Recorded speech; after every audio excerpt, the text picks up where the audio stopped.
poder de uma profecia nos ouvidos errados. Esse é o plot final do episódio 8 de House of the Dragon.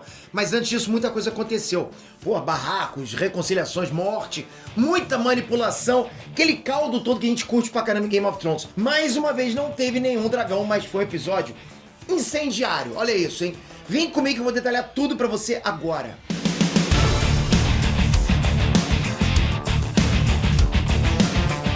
Hey, Nerd Trans, Peter aqui.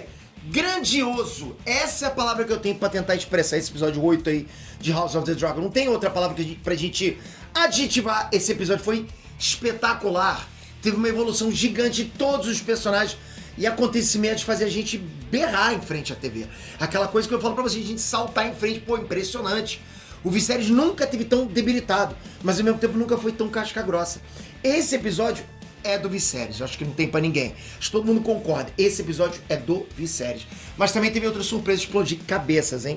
A personalidade dos filhos da Alicent, a própria Alicent mais carola do que nunca, né? O Daemon muito mais maduro, a Rhaenys assumindo uma posição que nunca teve. Enfim, foi um episódio cheio de diálogos importantes, mas também com muita ação. Então vem entender todos os acontecimentos, referências, significados desse episódio agora. Só não esquece, capricha nesse like, metralha esse like e comenta. Tá curtindo essa série?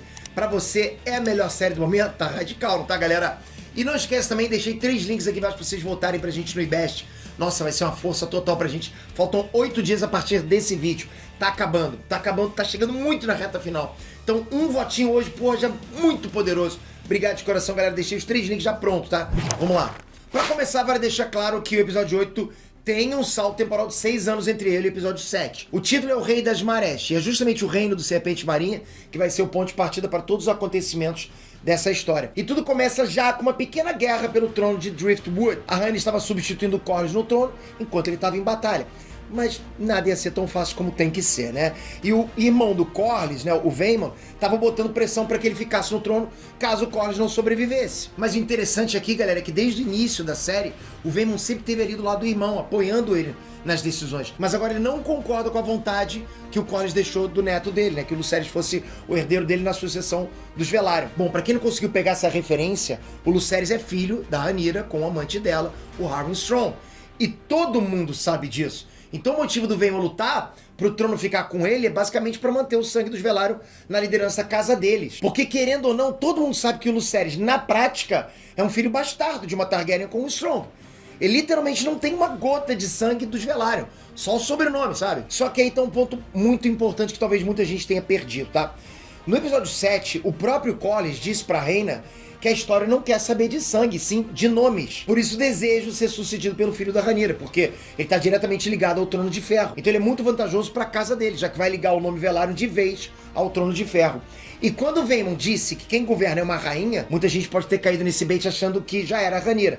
Mas não, né, galera? A Alicent tava ali agindo como regente, porque o Rei Viserys não morre nem a pau. Pode arrancar pedaço, pode ficar esburacado, pode ficar doidão de chá. O cara já tá, porra, no nível zumbi, né?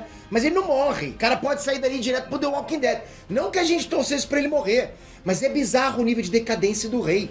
Chega a ser assustador até. E isso é muitíssimo vantajoso pra quem?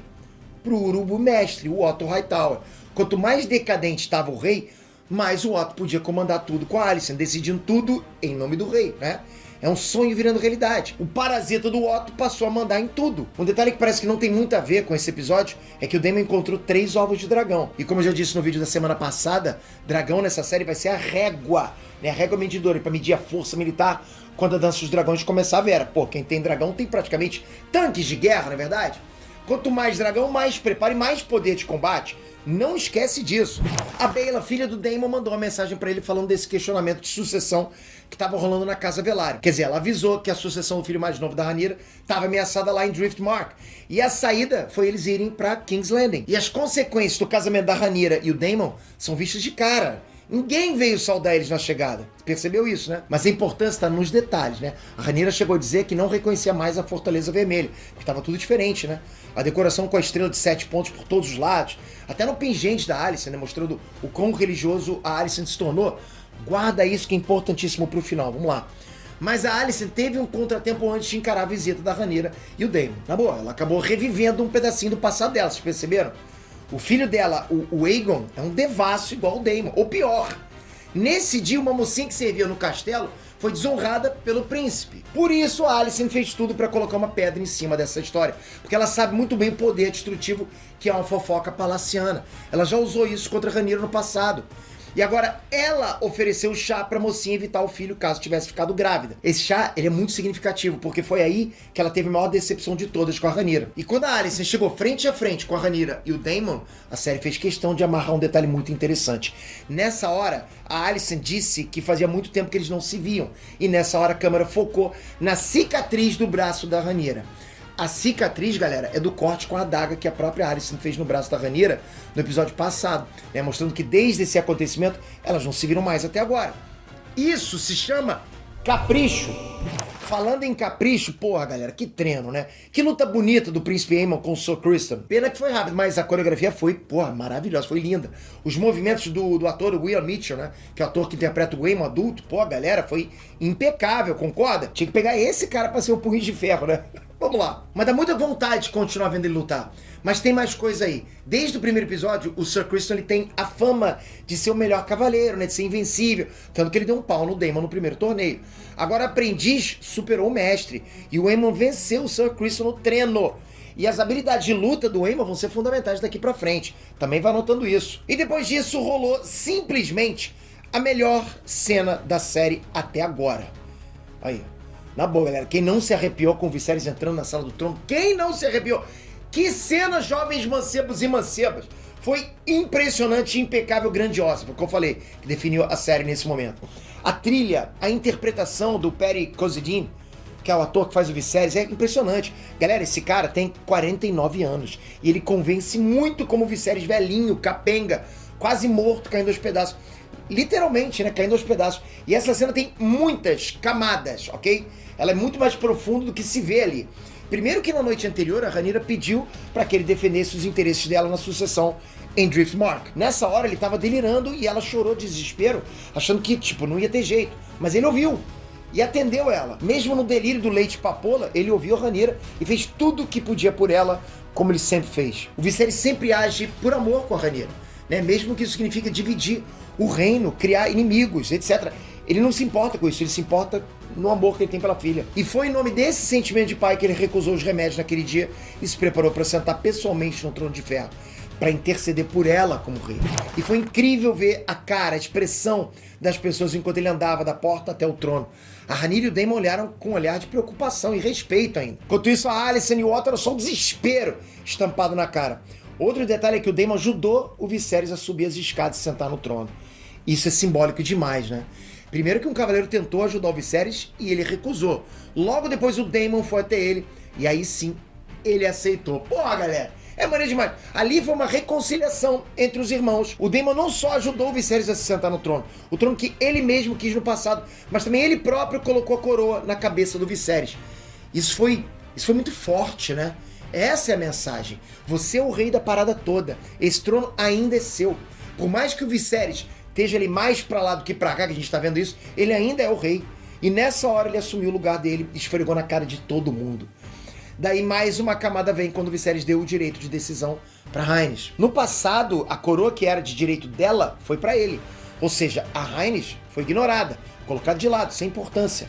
Agora foi totalmente o oposto. Ela foi considerada a única pessoa que tinha o direito de decisão ali. Era a palavra dela que ia decidir o futuro em Driftmark, né? Bacana, né? Você tinha reparado na importância disso? E o que já estava bom melhorou ainda mais com a Rhaenys defendendo os interesses da Rhaenyra. E por causa disso, o Lord Vaemon surtou. E quando a gente achou que já tinha chegado no ápice, o Daemon deu aquela olhada pro Vaemon e desafiou ele a dizer o que ele queria. O Vaemon jogou tudo no ventilador, galera. Desafiou a decisão do rei. Chamou a Rhaenyra de meretriz e os filhos dela de bastardos. Ele só fez o combo total da traição. E eu duvido que teve alguém que não se rasgou ali vendo o Daemon partir a cabeça do Vaemon no meio. Galera, o que foi aquilo? Vapo! E pelas costas, igual quem passa faca quente na manteiga. Sério, galera, que cena! Depois rolou um jantar super desconfortável de assistir, né? Família toda reunida, Viserys expondo as deformidades dele, né? Os parentes brindando uns aos outros ali, mas tudo só pra agradar o velho. Nesse jantar, a Helaena falou mais uma frase nada a ver com nada. Mas a essa altura do campeonato já deu pra perceber que ela é a personagem que vai trazer profecias e magias pra trama. Ela disse, cuidado com a fera debaixo das tábuas. E da mesma forma que ela previu que o irmão dela ia perder um olho, fique ligado que isso pode estar antecipando mais um acontecimento pra gente. Nesse jantar, a Rhaenyra e a Alicent se reaproximaram pela última vez. O Viserys estava já em clima de despedida com a família. Mas quando ele se retirou, os filhos dele provocam os filhos da Rhaenyra, provando que a questão deles serem filhos ilegítimos é um fardo, né, que eles vão ter que carregar pra sempre. A Mysaria, ex-amante do Daemon, tá nativa ainda espionando os podres do palácio. A gente tem que ficar de olho nela quando ela aparece. E aí veio, galera, a pior confusão que poderia ter acontecido. O Viserys estava nas últimas, né? E nas condições dele, cego, né? Piruta de tanto leite papoula. Aí ele acabou respondendo pra Rhaenyra o que ela perguntou na noite anterior. A resposta era que sim. Ele acreditava que a canção de Gelo e Fogo era uma profecia real e que ela deveria unir o reino. Mas o Viserys estava delirando e falou pra Alicent o que ele queria dizer pra Rhaenyra. Daí a Alicent acreditou que o recado era pra ela mesmo, então ela tomou isso como missão pra ela. Agora é oficial. Começou a Dança dos Dragões, galera. E o interessante é que a série deixou nítido que tanto a Rhaenyra quanto a Alicent vão fazer tudo acreditando que estão cumprindo o desejo do Viserys. Vocês repararam nisso? Ou seja, as duas estão cumprindo a missão que o Viserys passou pra cada uma. É surreal isso. E mais, lembra que eu disse que a Alicent tinha se tornado uma religiosa mais fervorosa, né, digamos assim?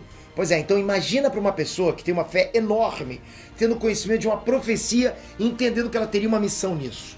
Já era, é apagar fogo com gasolina. Daí pra frente, tudo que ela fizer vai ser em nome do que ela entendeu dessa profecia. E agora não tem mais jeito. A Dança dos Dragões começou de fato. Comenta aqui embaixo, tá curtindo esse episódio? O que mais explodiu tua cabeça nesse episódio? E quem, na sua opinião, roubou a cena nesse episódio? Comenta aqui. E não esquece de deixar aqui embaixo os 3 links do IBEST, dá essa moral pra gente, vai ajudar demais. E galera, é o seguinte, ó, essa semana eu vou trazer mais teorias, mais especulações do que pode acontecer pra frente na série. Vou trazer especiais dessa série, a gente tá cobrindo muito agora essa série. Presta atenção, se liga no que vai acontecer essa semana. Vai ser especial House of the Dragon. Tudo sobre Game of Thrones no geral, ok? Então você tem que estar inscrito aqui agora com o sininho ativado, senão você perde. Eu te garanto que o que vai chegar nesse canal vai explodir cabeça, você vai curtir demais todo o material que a gente está trazendo para vocês aqui. Conto muito com você essa semana, principalmente agora inscrito com o sininho, ok? Espero você no próximo vídeo. Valeu, fui!